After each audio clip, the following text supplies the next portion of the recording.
Bullet Club.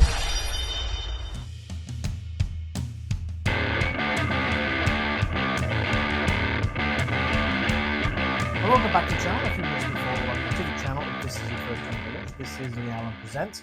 I am Alan, this is Leanne, and you're here for our AEW All Out predictions. Otherwise, you've been forwarded from another video and you have no idea what the hell's going on, which is also fine, but stick with us anyway. So yeah, these are going to be our predictions for All Out, which is coming up on the 20th of September, which is this coming Saturday, from the Scotiabank Arena in Toronto, Canada. So if you have seen one of our videos before, you know how this works. If not, I'm going to run through it quickly anyway. So we've got a pre-show, which is called the... Oh, I did write it down somewhere. It's the Tailgate Brawl. The Saturday Tailgate Brawl. Yeah. So it's not the pre-show, it's not the zero, it's the Saturday Tailgate Brawl. I did write it down somewhere, I can't find it now. So there's 3 matches on that. Then for the main show, we'll be covering the non-title matches first, followed by the title matches in the order that I am most looking forward to each individual match per se.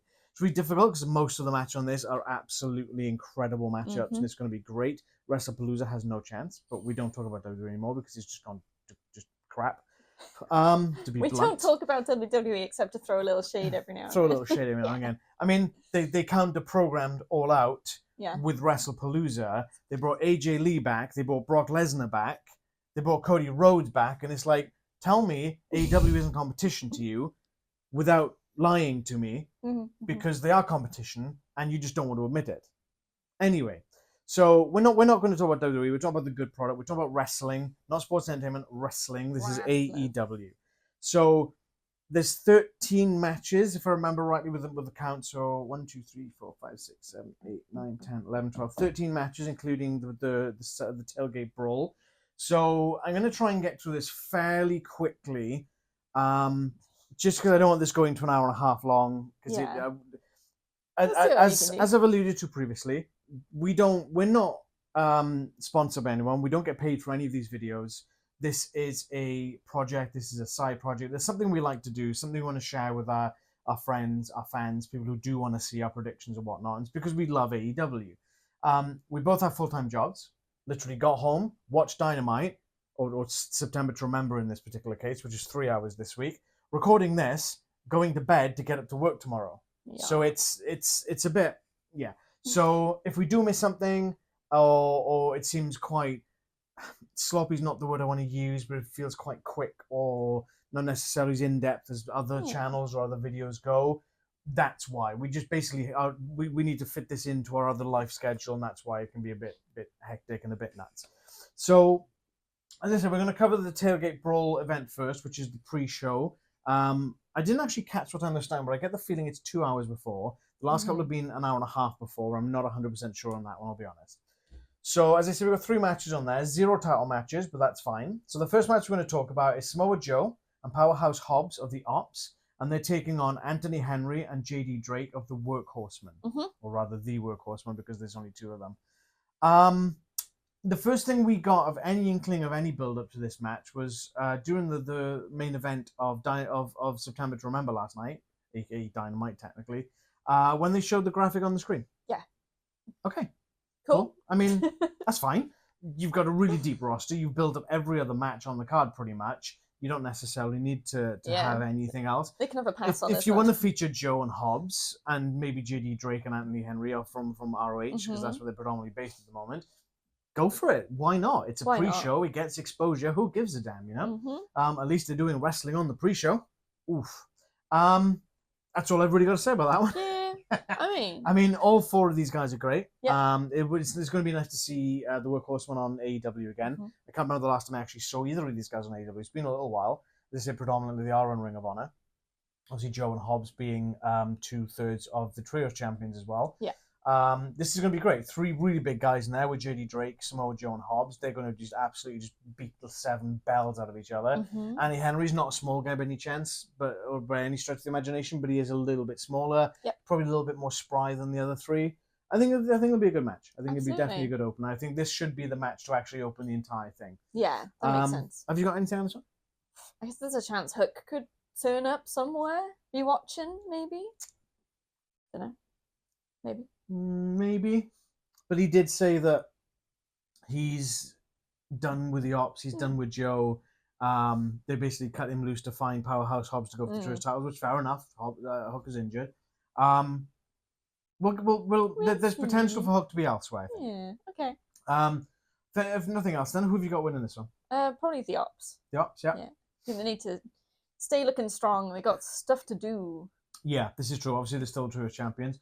I'd say it'll be great to see the Workhorsemen again, but I do think the same. I think the Ops are definitely winning this one. I don't think you would have them lose a tag match and then just you just kind of suck the wind out of those sails, you know? Yeah. Cool. Moving on to the second match that I've got on the pre-show. Speaking of the Ops, we've got Katsuyori Shibata, who is 1/3 of the Trios champions, and he's taking on Daniel Garcia. This is the third time they're facing each other.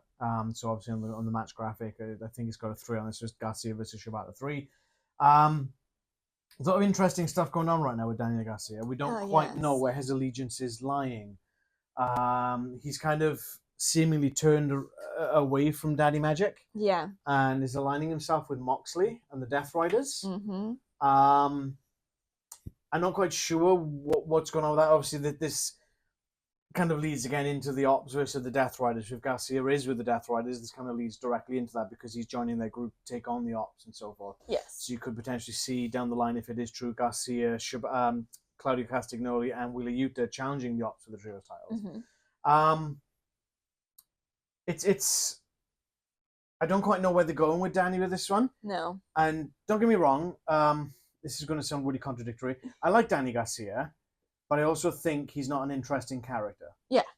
I can't get behind him. There's nothing that really hooks me into him. He's a great wrestler.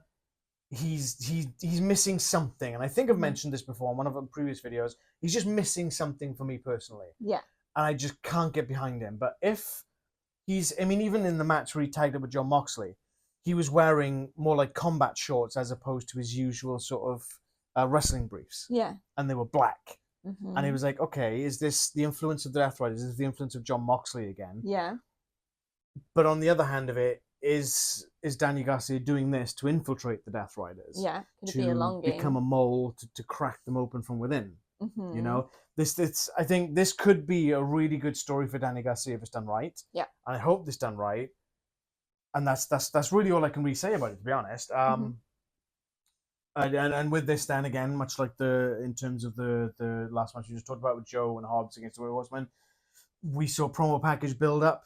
I think it was for Mox and Darby, and on the back of that, they went to the back, and the Death Riders were having a chat after the run-in that they had with Paragon, the Roddy Strong and whatnot. And Danny Garcia is the one calling Shibata out. Yeah. Which is quite interesting because that's not usually, I wouldn't say that's usually Danny's style. He'd go, I would like to have a match, or I want to have a match. He's not, I'm gonna have a match with you. Yeah.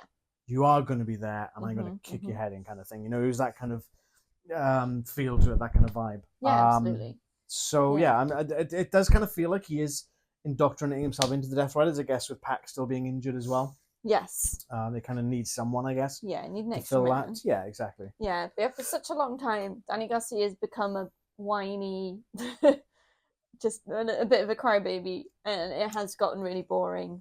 You know who Danny Garcia has become? Sami Zayn. Yeah. Interesting. Don't at me. Yeah, so hopefully this will be a way, like, a bit like Wheeler Yuta had, where he joined the Death Riders and suddenly became very interesting. Yes, yeah. Well, I wouldn't say suddenly. It did take a bit of time for him to become interesting. But he's like come such a long way since then, so this could be the same for Danny Garcia. I hope it is. I really do. I know some people are like getting bored of the Death Riders and they don't want to see the Death Riders anymore.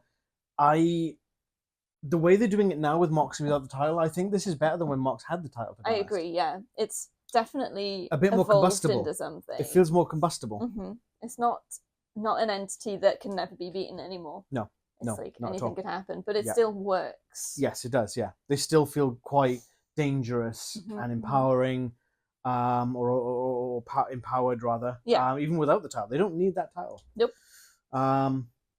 And obviously we'll get on to another potential member of the Death Riders coming up later on. Who have you got winning this one? I'm gonna go Garcia. Yeah. Any reason why? I think something Death Rider Z is gonna happen, maybe. So yeah, I'm going Garcia as No. well. I think that Garcia will leading into what I just said actually with the trios titles. Garcia will pin Shibata or submit Shibata, whatever you want to sort of split hairs over that. He'd probably submit him actually with the yeah. Yep. But then once he's done that, he could stake a claim to the trios titles. Mm-hmm. And as you said, the Death Riders will get involved because Wheeler Yuta and Claudio Castagnoli do not have a match on this card. Yeah. So they're going to be around. Same with Marina Shafir. You know, they will be around. There will be interference, whether it's this one or the Coffin match. There will definitely be interference from them. But I think that when is what I'm going to say. Is when Garcia beats Shibata in this one, that will make the Death Riders eligible for a trios title, I think. Yeah. I beat Shibata. I demand a trios title match. Me and Claudio and Yuta, we're going to take those belts back. Mm-hmm. Yep, cement his place in the Death Riders. Mm-hmm. Yeah. So the last match we've got on the Saturday Tailgate Brawl. Just call it the Tailgate. I know. We've got Willow Nightingale, Mina Shirakawa, Harley Cameron and Queen Aminata taking on Julia Hart, Skye Blue, Megan Bayne, and Penelope Ford in an 8-woman Tornado Tailgate Brawl. So what's that? So 8-woman tag match, you have normal tags. A tornado tag match, everyone is legal at any point. So what changes, what makes it a brawl rather than a match? It's probably going to be a street fight.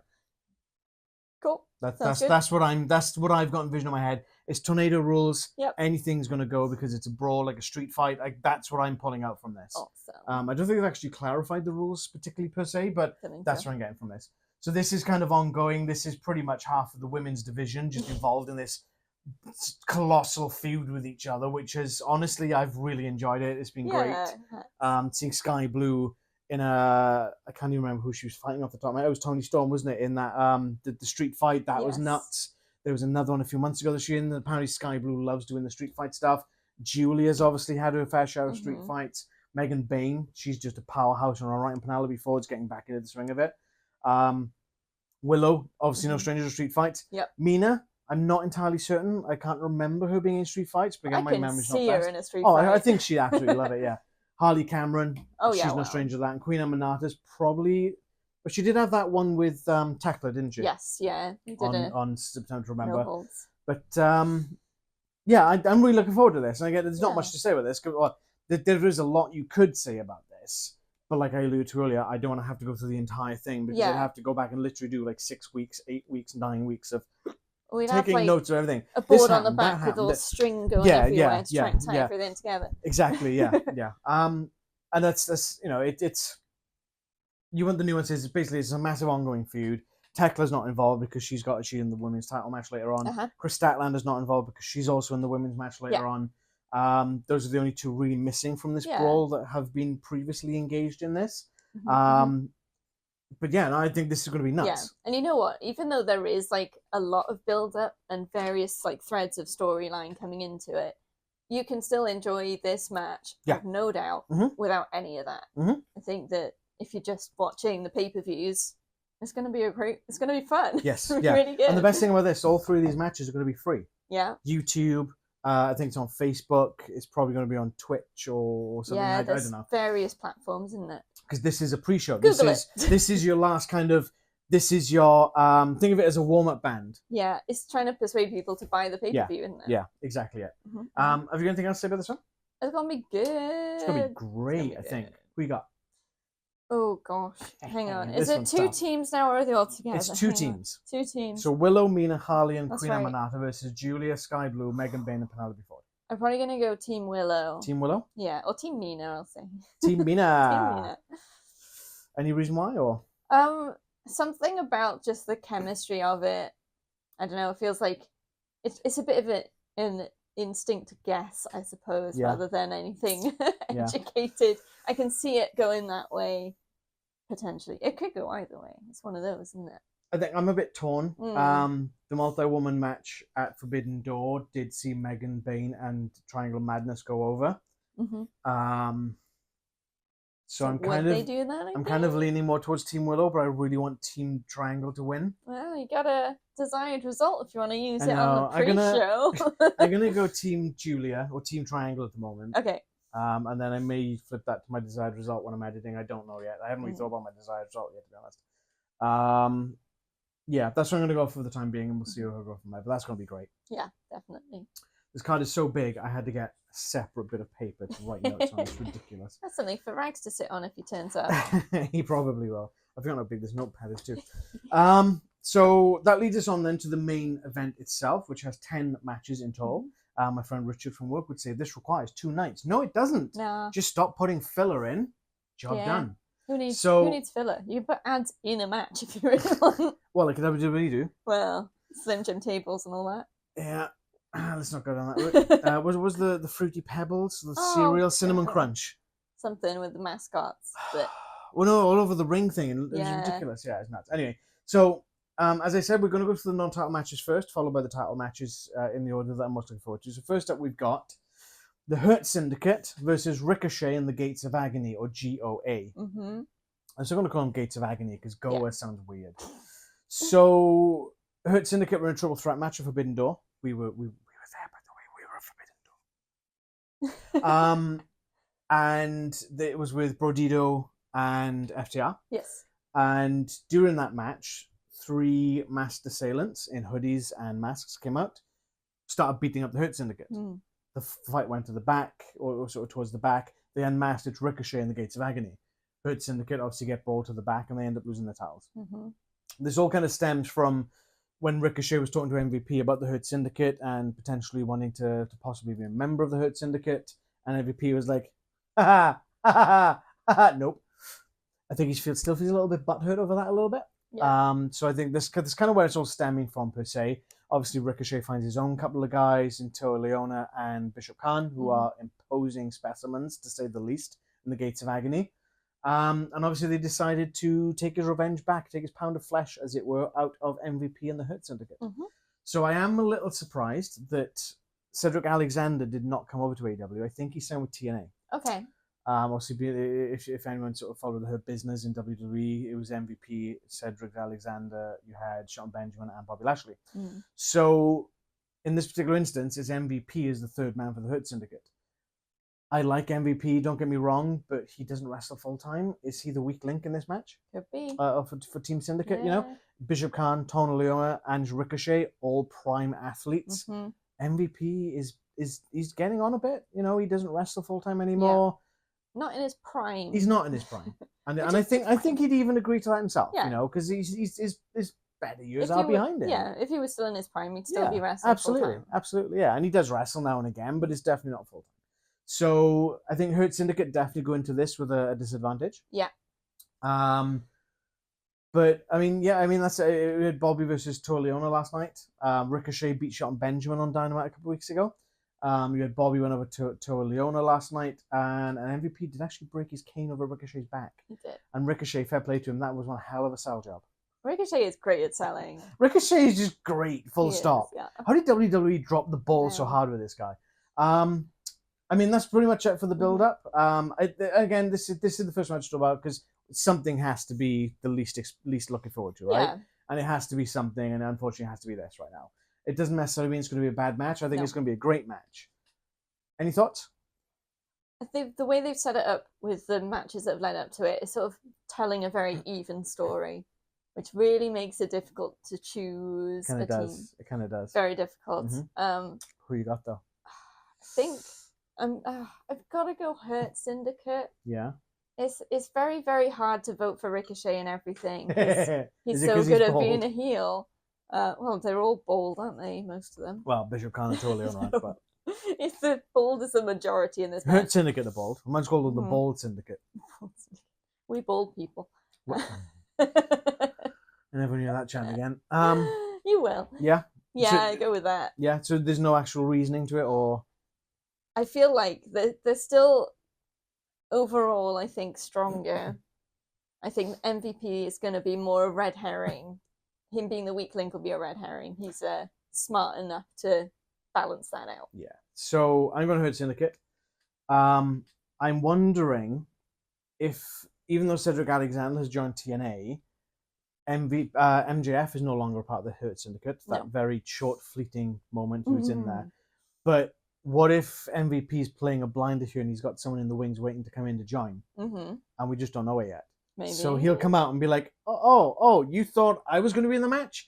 No, it's going to be this guy, and I have no idea who it could be. I really don't. I've lost track of everyone who's not who's a free agent at the moment, so I have no idea. But that my thought process is that it potentially has someone waiting in the wings to be the third person. Cool. Interesting. Yeah. So I'm going to hurt Syndicate, and again, it's. I feel that it hurts Syndicate if you make them lose on this particular show. You're going to really suck that wind again. That you suck the wind out of those sails. Absolutely. I mean, they've already lost their tag titles. They weren't involved in the decision, but they did lose the tag titles. Still a loss. They lose this one. You just neutering them, basically. Yeah. Absolutely. Okay, next up, we have Big Bill versus the returning Eddie Kingston. Yes. Now, there's not really much to say about this one. Big Bill and Brian Keith had a chance at the tag titles, and I can't remember which tournament it was, but they obviously lost that. They didn't get the chance for the titles, or they didn't win the match with the titles. So Big Bill's been on a bit of a tear ever since. He's been a little bit PO'd, and he's just kind of been beating people down. He came out and beat Max Caster down for his the Max Caster challenge. Didn't survive 5. Didn't survive. But in a promo backstage, he was saying that I'm fed up, and I want to call out this piece of trash because he's just never around. He thinks he's tough, but he's not. I'm going to call you out, Eddie Kingston. Now, Eddie Kingston's obviously been on the shelf since May of 2024. Yeah. When he fought Gabe Kidd in New Japan for the strong openweight title. He landed on knee first on the barrier in the crook of the knee on the back and tore his quad. Yeah. So he's been out for as Big Bill said in his promo last night, 16 months. It's good to see that Eddie Kingston is coming back. Yeah. I see reply. I think it was a Threads or a tweet or some sort of social media account that said, yes, I agree. The money's good. The stipulation's good. The match is good. I will see you all out, kind of thing. And it's like, oh, here we go. But we've not seen or heard anything from Eddie Kingston at this point. No. And I wonder if he's going to come back looking completely different to what we know him as. Maybe. Which could be interesting. Have hair. Maybe he'll have hair. Maybe he'll be trim. I don't know. And that's not to say that Eddie Kingston needs to lose weight. I'm just saying that he may have changed how he looks altogether. We don't know. His whole thing is that he's one of us. Yeah. And that he looks the way he does because he's just a normal person. But it is with the Big Bills going, you look like you do. Yeah. Because you are from, I can't remember which part of the country he's in. Big Bill's like, look at me. I'm chiseled. I'm jacked. He didn't say those words, but that's what he's alluding to. Yeah. So what if Eddie Kingston comes back and he's like... Interesting. And I'd be like, oh my God, what happened? I don't know how I feel about that. I know. But I feel like there's there may be some cloak and dagger going on here. Why haven't we seen Eddie? Yeah. Why did he not record a video, like a promo? You know? That's what's catching me off guard a little bit. Interesting. Yeah, and Big Bill keeps saying that he doesn't think Eddie Kingston's even going to turn up. No. Oh, he's a fraud or something. Up. He's going to turn up. Who you got? Eddie Kingston. Eddie Kingston all the way. Absolutely. I agree 100%. There is no way he would come back this sort of almost stealthily without a win. Right? What if he comes back with Chris Jericho? Ooh. Interesting. There's been speculation where he's going. Yes. Yeah, let's move on though. We don't know about that other place. Next match we're going to talk about.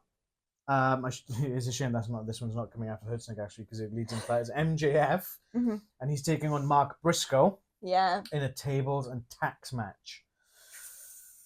Oh boy. So MJF's mouth has a way of running away from him a little bit. Yeah. And he's been poking Mark Briscoe for quite some time with Jay Briscoe's name. Much like was it Chris Rock and Will Smith, wasn't it? Keep my name out of your mouth, or keep my wife's name out of your mouth, whatever it was. The Oscar slap from a couple of years ago. Kind of the same with that. So at Forbidden Door, obviously MJF was using shenanigans to try and beat Hangman Adam Page for the world title. Mark Briscoe came down and helped Hangman to sort of get the sort of comeuppance for Max, shall we say. Hangman retained, and as a result, MJF decided to cost Mark Briscoe his match against Konosuke Takeshita. If Mark Briscoe had won that match, he would have got a TNT title match against Cal Fletcher. Yeah. The funny thing is, Mark Briscoe come in, he interfered in the match. He went and dropped down back down to ringside and laid down, much like Hangman Adam Page did before. I think it was Swerve.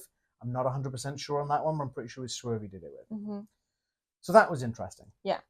It's kind of mirroring that thing, especially because it was Hangman Adam Page that beat MJF with Forbidden Door. Yeah. So challenge was laid down. MJF said he wants Mark Briscoe. He's going to beat the hell out of him. But then Briscoe was like, oh yeah, well I'm going to get the name. Max said, you name the stipulation. I don't care. And then Briscoe turned it up in the next week and he's like, yep, tables and Tacks. TNT title. You cost me the TNT title. Tables. Yep. What goes with another T? Let's go with Tacks. Tables and Tacks. This is going to be nuts. It's going to be painful. It's going to be brutal. It's going to be bloody. Mm-hmm. It's going to be great. It's going to be good. AEW. What was it? For the Sickos, I think, is the new shirt. They did show a thing last night on September to Remember where MJF's kind of got a bit of a hump on, storms into Tony Khan's office. He's like, you've got to throw this match out. And Tony Khan just basically tells him, no chance in hell. Yelling. Mm-hmm. It's great. Like, go on, stand up for yourself, Tony. Yeah. You can do it. Any thoughts on this one? I'm looking forward to it. It was a bit of a convoluted way around that Mark Briscoe got to a Tables and Tacks match. It's like, yeah, TNT, Tables and Tacks. So it felt a little bit manufactured. Uh-oh. Oh dear.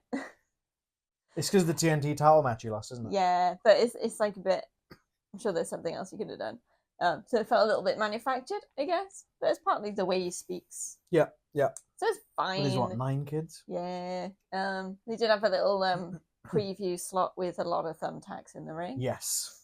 Which MJF managed to escape. A little bit of a view of what's to come. Yeah. Who have you got? I'm going to go Briscoe this time. You going Briscoe? Yeah. Go Briscoe. Because MJF usually finds a way around stuff. Like, almost always finds his way around. And maybe it's just like a red herring that he's so desperate to not have this match. But it feels like Mark Briscoe's a favourite for some reason, which is fine. Yeah, I don't understand myself. It's fine. This is his match. So MJF maybe has stepped in it so much that he's cost himself the chance, I suppose. I'm going with the Devil. I'm going Maxwell. Cool. I think because he still has that contract for the title match. And again, you'd be kind of killing his momentum a little bit.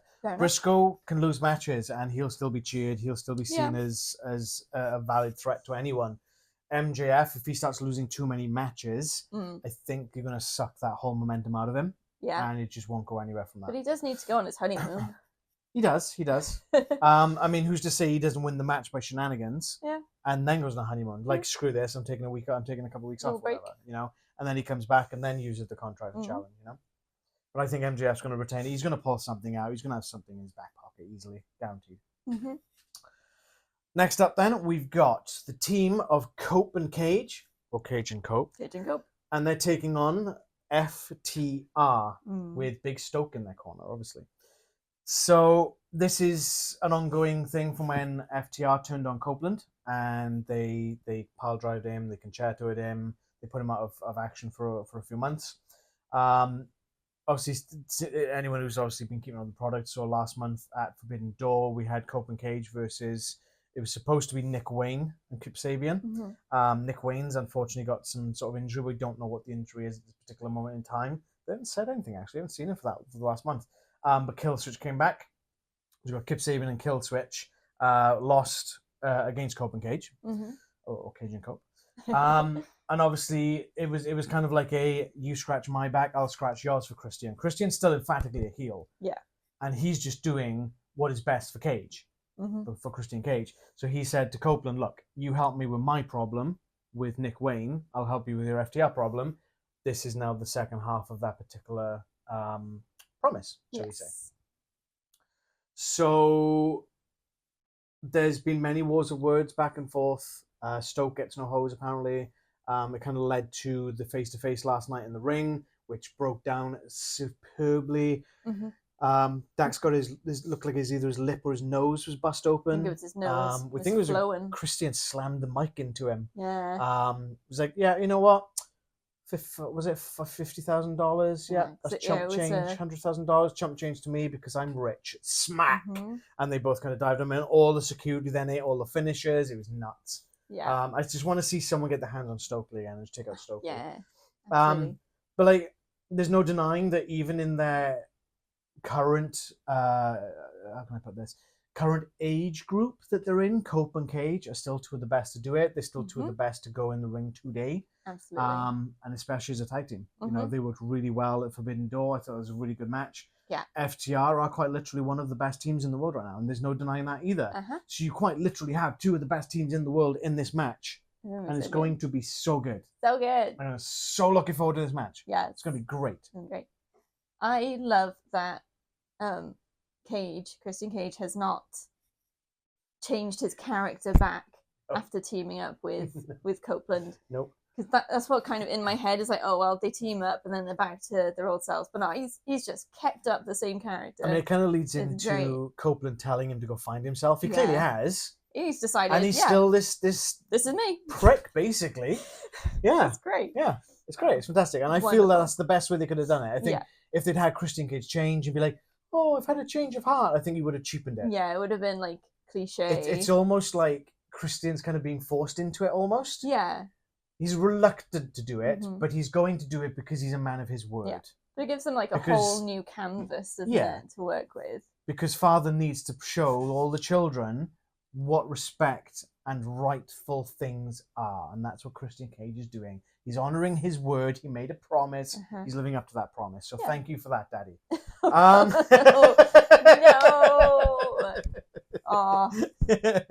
Terrible. Anything else you want to say? Nah, it's good. Nope. Who you got? Cage and Cope. Cage and Cope. Cage and Cope. Yes. Yeah. Any reason why? I think it has to happen. I don't know. I don't know. It's got to happen. I'm going for Cope and Cage. Okay. Cool. Write that down. I feel that FTR always seem to get that upper hand, that last word, and it's about time that someone put them in their place. I don't think by any means this will make them look bad. No. They lost to Forbidden Door in the triple threat. It didn't make them look any weaker. They're still one of the best teams in the world. I think FTR are one of the teams that could literally lose half a dozen matches in a row and they would still look really strong. Absolutely. So I think Cope and Cage, it almost feels like they are in their last sort of maybe year or two. Yeah. Cope more so, I think. So I think that you need to have that. It's almost like that bittersweet, he's beating up his former best friends to go out in his final year, and I think this the right call will be to have Cope and Cage going. I think that's something that Tony Khan will be quite adamant about, much like Sting winning the tag team title with Darby Allin. Sting didn't want it. No. Sting said he didn't need it. Tony Khan was like, well, tough, you're getting it. Yeah, you deserve it. He did. A nice segue there, because speaking of Darby Allin, moving on to our next match, we have Darby Allin versus Jon Moxley in a coffin match. Yes. So, Darby Allin, no stranger to danger. Yeah. Risking life and limb and whatnot. He climbed Everest earlier this year. I think it was April, made up there with the AEW flag, recorded a little vignette from there. He returned it all in to screw Jon Moxley over with this little sort of vignette at All In. Dropped from the top of the stadium all the way down to the ring, which is really cool, or the ringside, which is really cool. And since then, he's just had a bit of a rager for destroying Moxley and his Death Riders. He was part of that 10-man tag, the steel cage match, the lights out steel cage match at Forbidden Door, which was nuts, by the way. Yep. Some of the spots there were so loud in person, like, oh my god. Absolutely. Which obviously saw the Death Riders and the Young Bucks going up against the Golden Lovers. You had Hiroshi Tanahashi, Darby Allin, and Will Ospreay. So they won the match. Death Riders lost, obviously, Hiroshi Tanahashi, which was a really nice little way to give him a send-off, his last match in the UK. Yeah. Which was really cool. So it's just going to be going on from there. He's had matches with Yuta and Claudio, beating them, and it's just like, oh, we'll send the Death Riders at Darby. He's only a pipsqueak, but Darby always seems to keep eking out, and sort of it's the resilience and that persistence of Darby Allin. Yeah, no fear. He's like that little rash that just won't go away, But then Moxley sort of ends up sort of agreeing to a match. And Darby's like, good, because I'm going to bury you 6 foot under because this is going to be a coffin match. And I'm like, oh, God, this is going to get violent. Yes. This is going to get brutal. And seeing as we saw Moxley stick a fork into Darby Allin's ear at Forbidden Door, I'm kind of wondering how far this boat's going to get pushed out at this show. Yeah. It's going to be nasty. It's going to be great. Not one for the squeamish, I don't think. It's one for the sickos. Yeah. I mean, yeah, and again, it's the thing is with a lot of the matches at the moment, because there's only been like 4 weeks in between, there's not been a massive amount of build up, and I'm not going to go into months and months and months of build up, as I say, because this video will be 3, 4, 5 hours long, and we just haven't got the time for it. So, have you got anything else to say about this one? There's been a lot of body bags around, there has been. Oh, so... who did he? Oh, he stuck Gabe Kidd. I forgot about that. He stuck Gabe Kidd in the body bag and dragged him around in yeah. half. Yeah. There's something about he had a body bag with Moxley's name on it as well, I believe. So that's right. No, he put Wheeler Yuta into a body bag and he stapled. I think it was all something out like that onto on his head. That's what it was. Yeah, that's what it is. Yeah. So I'm wondering Mox if body was like, bags will come into play. Oh, easily. Somewhere in this match. But yeah, that's when Mox was like, no, not happening, and he goaded and baited, and yeah. Mox was like, fine, you want it, you got it, and I'm gonna kill you. Basically. Harder to get out of a coffin if you're also in a body bag, right? It's gonna be good. What gimmick are they gonna do though? Are they gonna bury the coffin? Are they gonna go Undertaker old school with Kane and set it on fire? Darby likes playing with fire too. He does. You know, what are they gonna do? I just don't know. It's gonna be interesting. Who you got? I really want it to be Darby. I'm going with Darby. Yeah, I'll have to think about what my desired result is, because it potentially could be this one. Because I think I might be letting my heart rule my head. Yeah. But yeah, I'll have to think it over. This one is really difficult. Yeah. I think I'm going to go Darby as well for now. It sort of feels like coming full circle, finishing this story, if I dare say. I don't know. I think Darby finishing his story doesn't necessarily mean the end of the Death Riders either. No, I don't think it does. It'll just re-divert their cause or their mission statement, whatever you want to call it.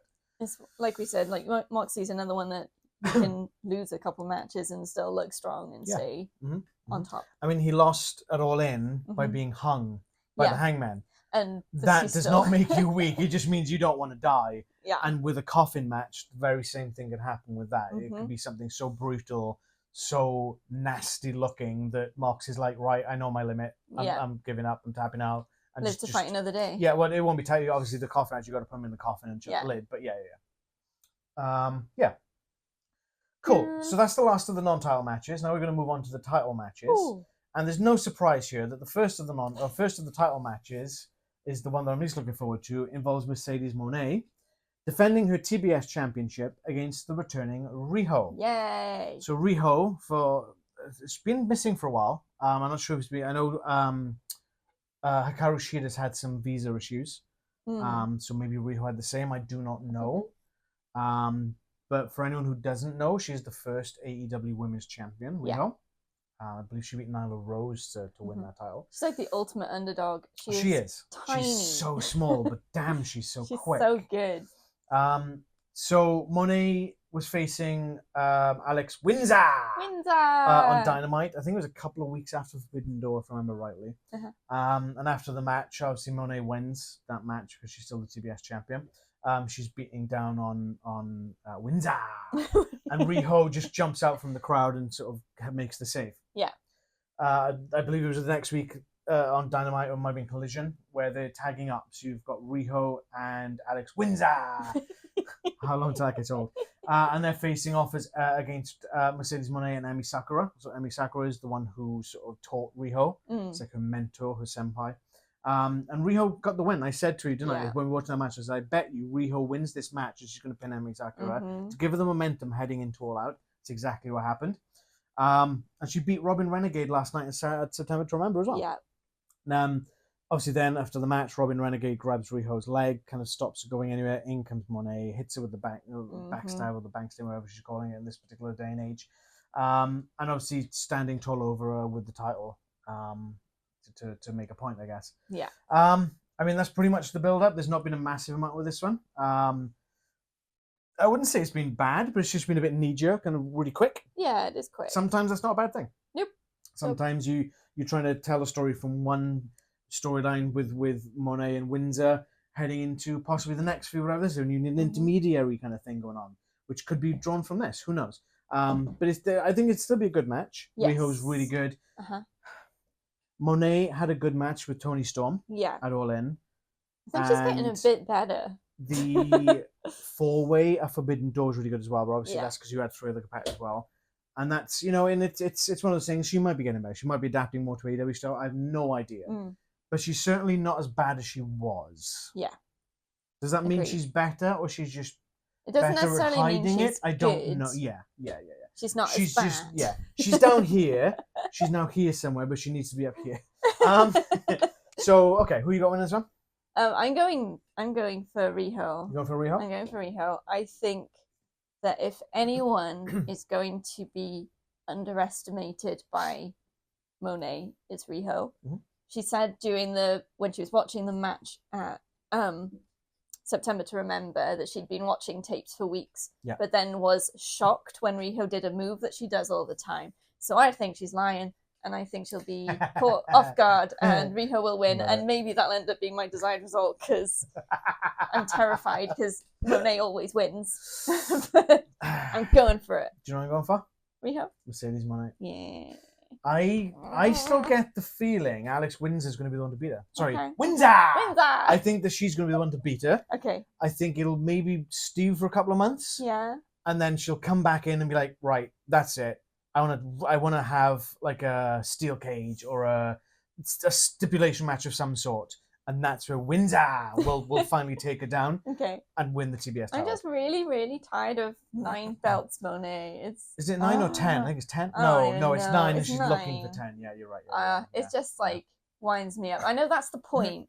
She's being very heel. It's the point. I'm not supposed to like it. Yeah. But yeah, it's just if Riho won it, and being that she was the first champion, it would feel quite like, I don't know, satisfying. Yeah, it would. We'll see. Wishful thinking, maybe. I think she would also be the first women's wrestler to have both titles. To have held both titles, I believe. I can't think of anyone else who's done it. Statlander's not won that. Jade didn't win it. Julie's not won it. Willow didn't win it. No, I think that would be the case. If Riho does win, she'll be the first woman to win both the AEW World Women's World Title and the TBS title. I was about to say, and AEW likes a record, but that's the other guys. WWE, yeah, I mean, it would be nice to see Riho do it, but I think because she's been absent for so long, that's what kind of takes that wind out of it for me. I think that's kind of more of a, leading on to the next match, though, speaking of Chris Statlander and some of the others, for the AEW Women's World Title, we've got Toni Storm defending against Jamie Hayter, Chris Statlander, and the Toxic Spider Tekla in a fatal 4-way. This is going to be incredible. And this was a really hard choice to put it in this place. Yeah. Because you've got literally 4 absolute badass women going to war. Mm-hmm. This is like what we've been wanting from women's wrestling in a pay-per-view. Between this, even like I said with the Monet matches recently, they've been better than they have had any right to have been, because it's Mercedes Monet, and with that pre-show match with the 8 women brawl, this is where it's at. Straight fire. Everyone's like, oh, WWE's women's division. Okay, right, if that's the case, why Stephanie Vaquer not been wrestling on Raw? Yeah. They paved the way. Great. Why? But it's here now. Why has Stephanie Vaquer had to go back to NXT with Rhea Ripley to get NXT ratings? It baffles all logic. Yeah. Why Stephanie Vaquer is now the number 1 contender for a vacant title because Naomi is pregnant. Congratulations, Naomi. That's fantastic news. We've gone on a bit of a tangent. Yeah, we're doing a talking about the other company. But one thing I get it is like everyone's like, oh, AEW's got too many stars. Well, no, WWE has too many stars because they're clearly not using half of them half the time. Yeah, you're always resting on those same 6 people at the top of the card every single time. AEW's got a lot of stars, but they are using them. Yeah, you look at all the competitors that Toni Storm has had this year for the AEW Women's title since she's won it, and some of them you think she wasn't getting a title shot 3 months ago. Mm-hmm. And then they build her up and they put it in the title, in the picture, and it's great. It's great. Tekla joined the company, 4 months ago? I know. 3 months ago? And she's been blazing a trail with the Triangle Madness. She's so good right now. If you're hearing strange noises like bells, Rags is trying to get toys out of a box. His little toy box. I don't know if it's going to come through the mics. It probably won't. It's fine. So this kind of all came around when Jamie Hayter came back. I think she had an injury or some sort of slight injury, so she had to be written off again. So Tekla made her debut and decimated Jamie Hayter, which wrote Jamie Hayter off for a bit. During Jamie Hayter came back, I believe it was All In because she came back. Has been kind of dipping in and out a little bit. Doing an 8-woman tag match, I believe it was Dynamite 2 or 3 weeks ago. It was Toni Storm, Mina Shirakawa, Kris Statlander, and Harley Cameron taking on the Triangle of Madness and Megan Bayne. It all kind of broke down after the match. Jamie Hayter comes in to attack Tekla, the one who took her out. And it kind of ended up getting into this whole thing with Kris Statlander and Toni Storm as well. And then Toni Storm just kind of went, all right, you bitches want this? I'll take you all on. All out. Let's go. It's like, you, and you. Well, and no, just three of them. It was just the three, yeah. But then it's exactly what you expect from Toni Storm. She's just like off her Let's nut. She's crazy and it's great. And it's how does she keep digging herself into these holes? And then she keeps getting herself out of the holes. It's like, oh my God, this is great. Yeah. Especially coming off that massive match that she had last month with Forbidden Door with Athena. That was a crazy match. And then the month previously with Mercedes Moné, you know. Again, she made Mercedes Moné shine like a diamond in that match. Yeah. But yeah, she said, I'll take you all. You know, I'm not going to repeat some of the stuff she says because we're trying to keep this as PG as possible. But she did say, reference some trimming of some hedges or bushes, shall we say. Let's leave it at that. Gotta do your gardening. But this is going to be nuts. This is going to be a great match. All 4 of these women are absolutely incredible talents. And it's another one where it's really hard to pick. And even Toni Storm's kind of like, this might be my time. Yes. I might lose this because I might have bitten off more than I can chew. She said that herself, not directly in those words, but like, if this is my last match, it's gonna be a good one. Yeah. Any thoughts? Any final thoughts? Or I'm really enjoying Tekla. I know she's definitely the move where she does the backward spider thing. Spider walk thing. Yeah. Definitely. What's the word? It lets the other person know that it's gonna happen. So when she was doing it with Toni Storm, she kind of telegraphs it. That's it. Telegraphs it. When she was doing it with Toni Storm, and Toni Storm was stood there, and she's doing this swaying back and forth. Do you know what was going on in my head?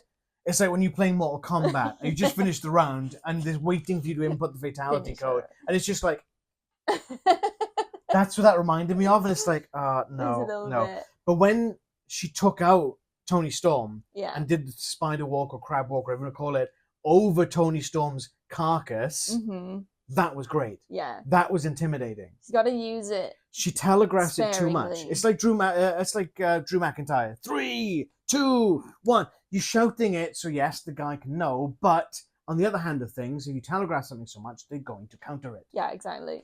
And that winds me up, especially in a 4-person match. Yes. You cannot do that in a 4-way match because you are going to get destroyed. So she needs to be careful of that. Hopefully that'll change because that's sort of been a fairly new thing it's gotten too much. But she's awesome and I'm very much enjoying her and I'm glad she's with AEW. Yeah. She's added a sort of new little dimension to it a bit, to the women's division, which is fresh and spooky. Now, I'm going to play devil's advocate here and imagine Stephanie Vaquer was in AEW as well. Stephanie Vaquer versus Tekla. Oh my God. Yes. This is a really difficult one. It's really difficult. I'm really torn. I think part of it's probably what it was designed for, but Toni Storm sort of alluding to the fact that she might not get out of this with the championship. Just put in my head, she might not get out with the championship. It's that doubt, is this the time? It's the seeds of doubt. But then again, if she keeps it, is it just a red herring though? It could be, and in a 4-way match, things could happen. You've got, if she does win, you've got 2 people who weren't involved in the finish that could potentially claim that they should get a shot. So there's sort of a lot that could lead on from it. Or if she loses it, there's an awful lot that can lead on from that as well. So I think I am going to go with Toni. Go with Toni. But it's one of those that anything could happen. This could literally swing anyway. Yeah. All 4 of these women could win this match, and you could easily look at the outcome and go like, yeah, I can see that one. Yeah, I can see that one. And any of them will have a great championship run. Absolutely. For sure. Absolutely. Who am I going for? Tony. Nope. Tekla? Nope. Oh, Statlander. Yep. Eh, I'm wondering 2 words. Death Wheeler Riders. Yuta. Death Riders. Yeah. There's something going on there. Something. She keeps telling Yuta to go away and Yuta's not listening. Mm. Or, again, is this a red herring? Is she Mhm. already indoctrinated like Danny Garcia could be? And they're just playing it. Who's to say Marina Shafir doesn't turn up, Mhm. start beating the hell out of the other 3, Chris Statlander wins, becomes potentially the first woman to hold both TBS and Women's Championship. Yeah, very true. And if I honestly, if I had to pick one of the 3, if Toni Storm was guaranteed to lose it, Mhm. and I had to pick one of those 3, Chris Statlander has been an absolute workhorse. Absolutely. She's been there week in, week out, Mhm. month after month, year after year. Since that last injury she had, she came back. Yep.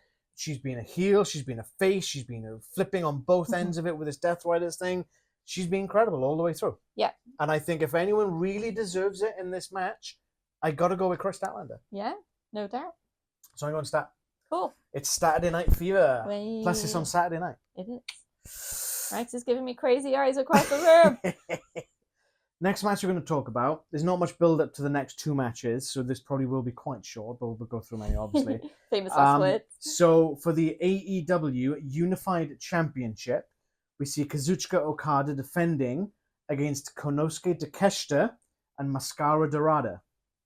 So this all came about from a tournament. It's a 3-match tournament leading into a 3-way match for the Unified Championship. Okada retained his title against Michael Oku. Konosuke Takeshita beat Anthony Bowens, and Dorada beat Beast Mortos last night at September to Remember. The interesting thing about this one, there appears to be tension between Okada and Konosuke, who are both members of the Don Callis family. Mm-hmm. Now, obviously, Don Callis family, and we'll probably, I was going to touch on this more during the Fletcher Hangman match, but they have a lot of accolades and gold right now. Yeah. Okada has the Unified title, which is technically the Continental, the International Championship, and technically then the Unified title. So technically 3 belts there. You've got Cal Fletcher with the TNT title. Yeah. You have Konosuke Takeshita, who was literally a month ago won the G1 tournament, the G1 Climax tournament. There's a lot of accolades and a lot of belts in that group right now. And he's obviously looking for more. But how does this play in with Okada and Takeshita? Who does Don Callis favor? Yeah. Where does he sit in this? And he's not spoken to this. No one's asked him about this, and it's really bugged me a little bit. Because when they came out on, I've forgotten it again, September to Remember, Don Callis came out with Okada. Yes. And then Takeshita came out, and they kind of had a face-off, and Don Callis having to separate them. Yeah. But is it significant that he came out with Okada and didn't choose to either come out with neither of them or come out between them? They both kind of look surprised that Konosuke Takeshita's music hit. Yeah. Obviously, Konosuke then the sort of on the floor, Okada's in the ring, and he just kind of points at him, and it's like, yeah. Interesting. So the unfortunately the downside of this is that there is one linchpin that's Dorada. Yeah. I think if anyone's taking the loss, it's Dorada. Yeah. But who's going to do it? Is it going to be Okada? Or is it going to be Konosuke Takeshita? That's the trick of it. Interesting. And then if it is Konosuke Takeshita, where does Don Callis lie? How does Okada deal with this? Yeah. You know, what's his reaction to losing his belt? This could be the thing that cracks the Don Callis family. If anything, I think, because it seems like, especially in Japan, in New Japan, I watched the entire G1, Konosuke Takeshita was more of a face. Okay. If anything, it's about time to let Takeshita spread his own wings and leave the Don Callis family. That's my take on it. Yeah. Okada doesn't necessarily need anyone. No. But there's something about him and Don Callis together that just fits. Yeah, they're made for each other. As it stands right now, I don't think Konosuke and Don Callis really click anymore. Yeah, they got different motivations. Yeah. Don Callis likes his screwdriver. Yeah. Konosuke is kind of like, why? Yeah, don't need that. I can do it myself. Yeah.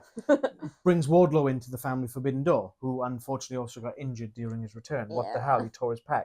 And again, Konosuke was kind of like, you know? And it's, you know, again, all 3 of these guys are great. Okada is one of the best. He's the best tournament wrestler in the world. Konosuke Takeshita is one of the best up-and-coming wrestlers in the world right now. So freaking good. Dorada is also really good. Yeah. We don't get enough exposure to him, obviously being No. a CMLL guy, but he's really good as well. You know, so all of these guys are going to be fantastic. This is going to be an absolute barn burner of a match, without question. Absolutely. Who you got? I'm going to go with Okada. You going Okada? Yeah. I can see, obviously, Don Callis is going to get involved. And if he's going to start showing favourites, it's going to come into play. I think I'm going to agree. I think Okada's holding the title. And I think potentially this could be a point where Don Callis... No, he can't be. None of the Don Callis family will be at ringside because it's thing. But something will happen. So Konosuke, as I say, he won't get involved in the pinfall, but he'd be like, well, I never lost a match, so I want a shot. And Don Callis will be like, well, no, we're a family. We don't need to do this. Konosuke will be like, right, screw that. I don't need you. I want those belts. I want that match. And I think that's kind of where they're sort of hinting towards it. That makes sense. Cool. So as previously alluded as well, this next match doesn't have a massive lot of build-up either, but it is around a tournament that happened. So defending the tag team championships is Bro Dido, and they're taking on the Young Bucks, Jet Speed, and Josh Alexander and Hechicero, also the Don Callis family. So Don Callis family on this event. So this was also a little tournament that was set up, or eliminator, I guess, of sorts, where you had the Young Bucks defeating Bullet Club Gold. Yes, I'm still calling them Bullet Club Gold. It's fine. You got Jet Speed, who beat Kip Sabian and Kill Switch. Yeah. And then you had the Don Callis family beat Top Flight last night. All three of these happened last night at September to Remember. So, by the way, this is a ladder match. A 4-way ladder match, which is why it's so high on my list, because this is going to be insane.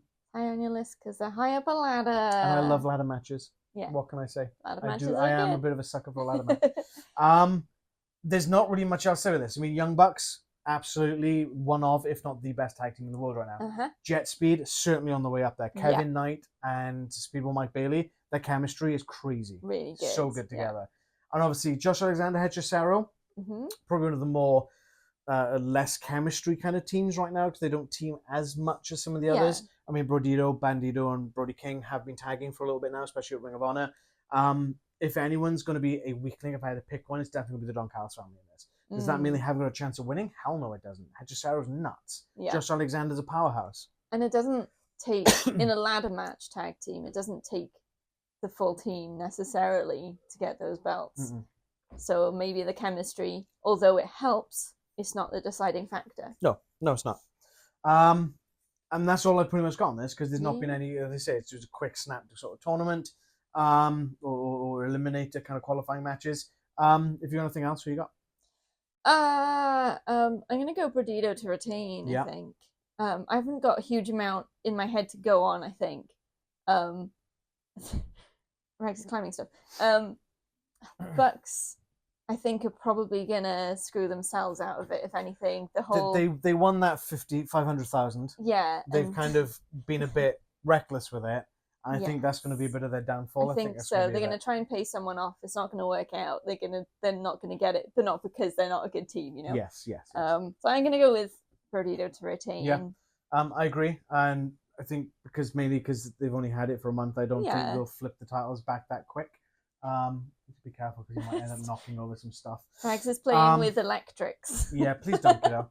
I think Brodido's going to retain this one. It's just a gut feeling more than anything, I think. Yeah. The fact that they obviously won it at Forbidden Door to go over FTR, and what's he doing? Is he? The Hurt Syndicate. I think that's a big accomplishment. Yeah. And to take that away from them so soon, I think would be a mistake. Pretty much all I got now. Yeah. I am surprised Top Flight didn't win, because I think Top Flight in a ladder match would have been straight fire. Absolutely. But not this time. Okay, and that leads us on to the final match of this particular video, which sees Hangman Adam Page defending his AEW World Championship against the TNT champion, Kyle Fletcher of the Don Callis family. They're back again. Damn, Don Callis is everywhere. Don Callis going to be on commentary all the time. Oh, don't. Ugh. So, as I previously mentioned, with the unified title match, Don Callis they're still looking for gold. They still want accolades. They want more. They want it all. And I can't really blame them, you know. There was a tag match. I think it was a 4-way. Don Callis, sorry, not a 4-way. An 8-man tag match. I believe it was Jet Speed tagging with Hangman and Kenny Omega against the Don Callis family. After the match, they brutalized Kenny Omega. Cal Fletcher gave him a brain buster through a table onto the floor, kind of put him out of action. Speaking of actually, this is the first pay-per-view of the year that does not feature Kenny Omega. Oh, wow. And Swerve Strickland, by the way.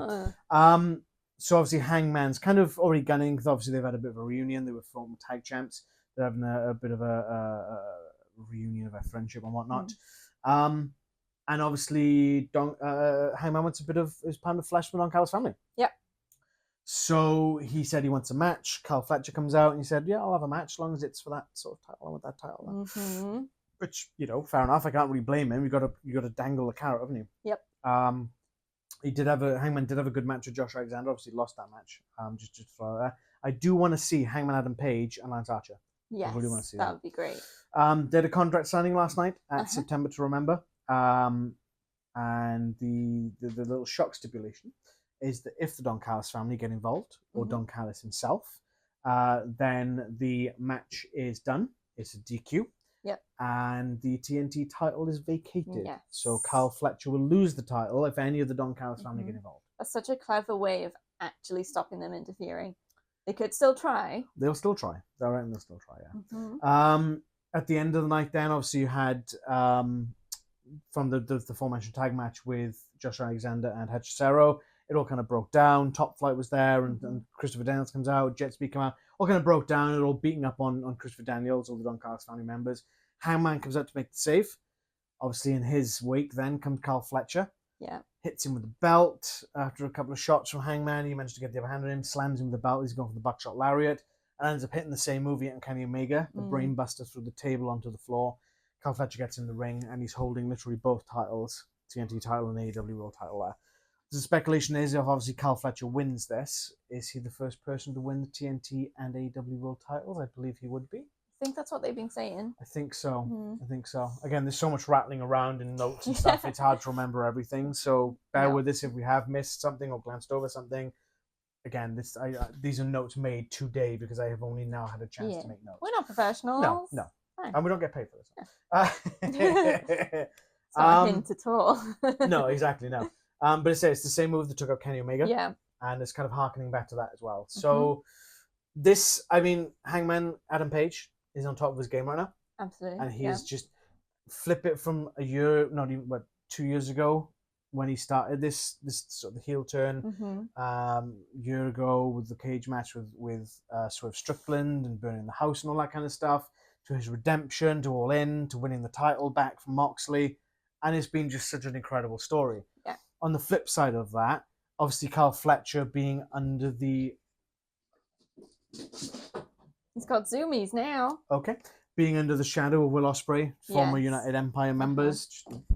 United Empire members, they still see him as Will Ospreay light. Yeah. He's trying to get out from under that shadow, and he's gone a long way for doing that this year. He has really done really well for himself. And every time I see Cal Fletcher in the ring, he's getting better and better and better every single time. And he definitely deserves this TNT title. The way he did it, the way he beat Dustin was a bit, oh God, really? Oh, okay. I mean, Dustin needed knee surgery, so there's one way to do it, but it's like, oh, okay, fair enough. But yeah, no, I think that this could literally go either way. Yeah, it could. It's going to be so good. It's going to be great. It's going to be a hell of a main event. In the meantime, what does WrestlePalooza got? John Cena versus Brock Lesnar. Oh, great. Was it going to be like a 3-minute match? Awesome. Have you got anything else? No, I think you've covered it. That's great. One person actually we haven't seen in a while is Mark Davis. Yeah. He's kind of cajoled into the Don Callis family to join Fletcher. I haven't seen him since that cage match with Fletcher and Ospreay, I think. No. I think that was the last time we saw him. Yeah. Interesting. Who do you got? Hangman retains. Hangman retains? Yes. Yeah. Reasoning? I feel like there could be a chance that the Don Callis family getting involved thing will happen. But then Fletcher gets stripped of the TNT title. Yeah, there is a chance it could happen. Just like one wrong move, one missed opportunity. I feel like it's going to be really close. Fletcher wants to do this on his own, if you can believe what he's saying. I think he does. I think he does. Wire. The way he was talking Don down during the contract signing, when Don started getting his hackles up. But, you know, like you say, it could go either way. So I feel like quite comfortable. Just like I can just fall down either side of the fence and feel pretty confident that it's a good shout. You know. Yeah. I think the same. I think Hangman's retaining. Mm-hmm. He's not going to have busted his ass for over a year to try and get to this point to lose it to someone like Carl Fletcher. And that's not to take anything away from Carl Fletcher. He could do it. Because he could do it. Mm-hmm.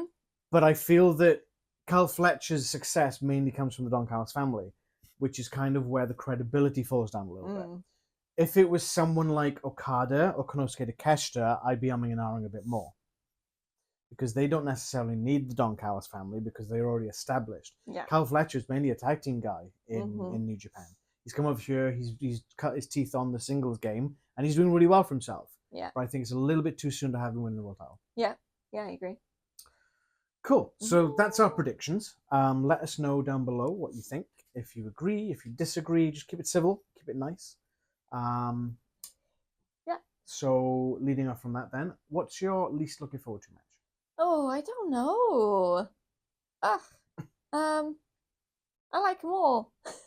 Help.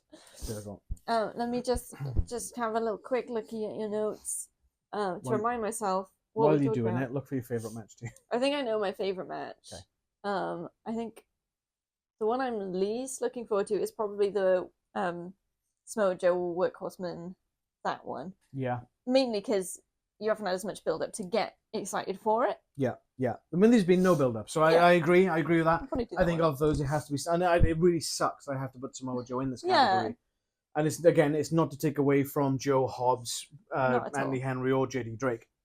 But like something has to be the lowest looking forward to match on the card. It's like the cake that looks the worst, even though they're all delicious. Yes. Exactly. Yeah. I don't know. Yeah. But it's because there's been zero build up. It's just kind of come out from nowhere. I don't understand why they've done that, but it is what it is. You know, again, you don't necessarily need to. Raw, SmackDown, NXT, TNA, Ring of Honor, AEW, Dynamite, Collision. They all have cold matches. Yeah. And this is on a pre-show. This is just a way to get fans hyped up about the product and see some stars you don't necessarily, otherwise you wouldn't see on the card. Exactly. Most looking forward to match. I'm going for the 4-way women's match. Yeah? Yeah. Cool. I'm really excited to see that. And cool. It's partly because it is like a really exciting women's match. And it's not many pay-per-views that you get one that stands out like that. So... Oh yeah, the build-up has been crazy. And again, it's not been dribs and drabs. That's not the right way to talk about it. It's been short, but it's been sweet. Yes. It's been to the point. There's no guff. There's no chafe. There's no fat to trim. You got 4 it's straight to the point. Excellent women wrestlers, and it's just gonna be a barn burner. Yeah. It's gonna be good. I think that's a close second for me, but I'm gonna have to go with my ladder matches. I think it's gonna be the 4-way ladder match. It's quite because it's still a 4-way. So yeah. Again, just because my love of the Young Bucks. Absolutely. And ladder matches. Yeah. 2 of your favourite things. There we go. I salute you, our founding fathers. Takes away, Leanne. Thank you so much for watching. We really appreciate you so much. Please like this video if you liked it. Subscribe if you haven't already. And hit the bell to be notified when we drop new videos. Follow us on socials. Our link tree is in the description below, which will take you to Facebook, Instagram, and X. Talk to us in the comments or on socials. Let us know what you're most looking forward to in this card, or are you skipping it to watch Wrestle Per Loser? Wrestle Per Loser. But anyway, just enjoy wrestling. It's fine. Yeah, I think that's about it. So thank you again for watching. Until next time, ladder matches. 4 ways. Bye.